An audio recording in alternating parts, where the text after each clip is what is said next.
एक बार की बात है, हरी भरी पहाड़ियों के बीच बसे एक छोटे से गांव में कवि नाम का एक छोटा लड़का रहता था। कवि अपने दयालु हृदय और सौम्य स्वभाव के लिए जाना जाता था।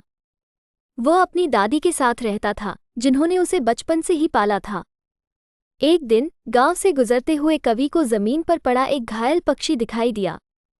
उसका पंख घायल था और वह कमजोर और डरा हुआ लग रहा था।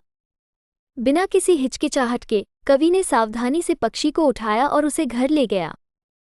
उसने धीरे से उसके घाव को साफ किया और मुलायम कपड़े से ढकी एक छोटी टोकरी में उसके लिए एक आरामदायक घोंसला बनाया। हर दिन कवि पक्षी को खाना खिलाता और उससे धीरे से बात करता, उसे आश्वस्त करता कि वह जल्द ही ठीक हो जाएगा। उसने पक्षी का नाम परी रखा, जिसका अर्थ है परी, क्योंकि उसका मानना था कि पक्षी में एक जादुई आत्मा है जिसे स्वस्थ होने के लिए पोषित करने की आवश्यकता है।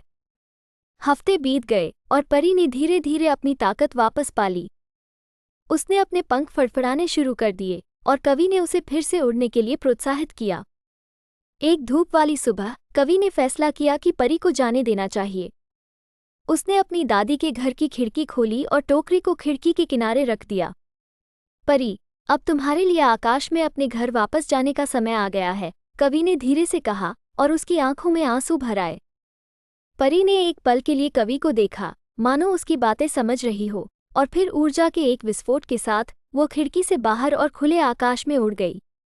कवि ने परी को दूर तक गायब होते देखा जब तक कि वो उसे देख नहीं पाया। उसने अपने दिल में उदासी और खुशी का मिश्रण महसूस किया। वो जानता था कि परी अब वहीं है जहां उसे होना चाहिए, आज़ाद और मजबूत। जैसे जैसे कवि बड़ा होता गया, उसने परी से सीखी गई बातों को अपने जीवन भर साथ रखा। उसने दया और करुणा का महत्व सीखा, यहाँ तक कि सबसे छोटे जीवों के प्रति भी।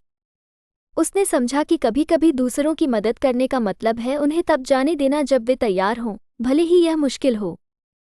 गांव के लोग कवि को एक बुद्धिमान और सौम्य आत्मा के रूप में याद करते थे, जो हमेशा मुस्कुराते रहते थे और ज़रूरतमंदों की मदद के लिए हमेशा तैयार रहते थे। परी की देखभाल करने के उनके कार्य ने कई लोगों के दिलों को छू लिया और दूसरों को भी दयालु और करुणामय बनने के लिए प्रेरित किया। और इसलिए कवि और परी की कहानी गांव वालों के दिलों में बस गई, उन्हें याद दिलाती है कि दयालुता के सबसे सरल कार्य भी हमारे आसपास की दुनिया पर गहरा प्रभाव डाल सकते हैं।